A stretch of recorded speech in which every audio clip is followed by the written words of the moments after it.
ఉంటుంది. గురించి వారి బోధించుడా కాదు, ఇది ఎవరో ఒక విధేతతో సమరం.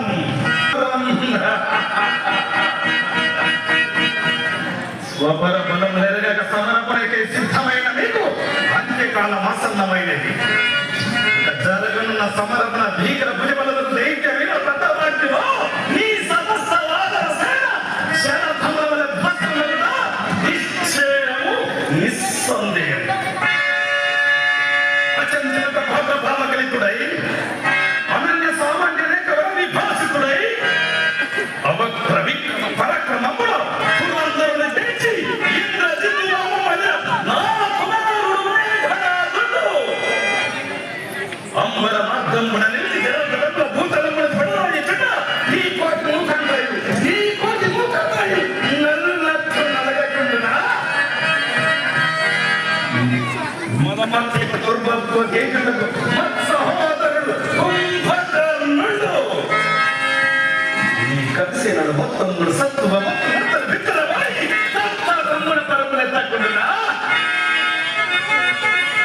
ప్రళయకాల రుద్రతేజ స్వరూపం దైత్య వీరుడు మద్భాతృ పుత్ర పౌత్ర జగిల మత్తు వింద పరివారముడు అనివార్య శరభారం చూపిస్తుంది. నీ తమ్ముడు ప్రాణాలర్పించుటయా లేక పాదాక్రాంతులవుడయా లేక తిరిగి మహత్వకారుడా కల్లా అస్మలక్షణ చౌర్యమున మహేశ్వరత వరప్రాబల్యమున స్వగత సాధనత భావమున ఈ లంకేశ్వరుడు నిర్భయుడు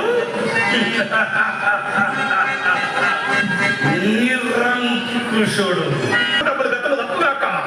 సప్త సాగరముడు ప్రళయము సంభవించుగా భూకంపమే చెప్ప కుల పర్వత శ్రేణి భిన్న భిన్నములగుగాక శాప చరక శక్తి విఫల భస్మీభూతమనుగా జగజ్జేగీయమానమై యేషో విభాసితం వైన నా మందోదరి మాంగళ్య సౌభాగ్యం చేదన్నది.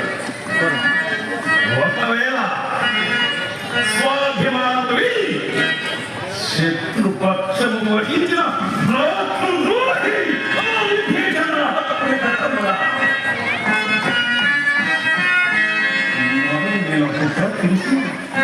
అది నా విశేషను మహోన్నత వలక్షణే కాని నా జీవితం మాత్రం. ఇక ప్రారంభింపనున్న ఈ దైత్య మృగేంద్ర విహార క్రీడ జరగవలసినదే. అసంఖ్యాక వానర కంఠ రక్త ప్రవాహంలో ఈ దంతాస్థలి సుస్నాత కావలసినదే. ఇక విధాతయే వలదని ఓ విద్యను సమరమని వర్గం దైత్య యోధులారా మోహనకు సిద్ధమై రోగిప్పుడు యుద్ధమేరి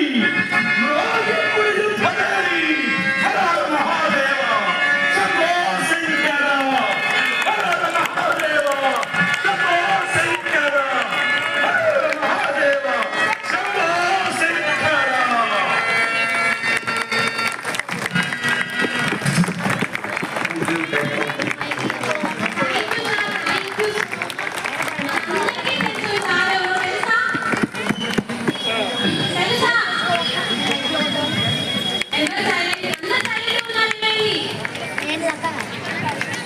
ఇలాంటి ఏకపాత్రలు ఎన్నో చేశారు మన వెంకటస్వామి గారు. అలాగే నంది అవార్డు కూడా తీసుకున్నారు. మాకు ఈ అవకాశం కల్పించిన రమణ సార్ గారికి, కమిటీ మెంబర్లందరికీ